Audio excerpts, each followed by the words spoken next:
काही प्रमाणपत्र आहे ते त्यामुळे या नियमात बसत नाहीत म्हणून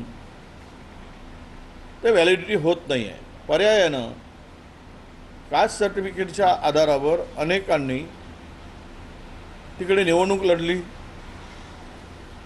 जिंकून आलेत, काही हरले असतील, त्यांचा वेळ गेला, सरकारचेही पैसे गेलेत आणि आज त्या जागा रिक्त व्हाव्या लागतील, रिक्त कराव्या लागतील स्थानिक स्वराज्य संस्थांमध्ये। आणि या जागा रिक्त झाल्या तर पुन्हा नव्यानं प्रक्रिया करावी लागेल। जसं नागपूर जिल्हा परिषदेमध्ये झालं होतं तीच प्रक्रिया पुन्हा मराठवाड्यामध्ये या प्रमाणपत्राच्या रद्द झाल्यामुळे होईल। आणि मी खात्रीने सांगेल, जरांगे पाटील त्यांच्या समाजासाठी लढतायत त्याबद्दल आमचा आक्षेप नाही। त्यांनी आपल्या समाजासाठी लढलं पाहिजे,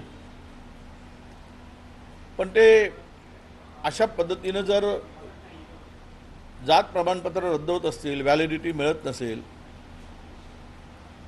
तर मग ते नियमबाह्य काम सरकारने का करावं, कशासाठी झुकून करावं, कोणाच्या दबावामुळे करावं, हे सरकारने ठरवलं पाहिजे। कायद्यापेक्षा कोणीही व्यक्ती मोठा नाही, संविधानापेक्षा कोणीही व्यक्ती मोठा नाही। त्यामुळे फडणवीस सरकारने कायद्याच्या चौकटीत राहून कार्यवाही करावी आणि प्रमाणपत्र द्यावेत अशी आमची त्यांच्याकडे मागणी असणार आहे।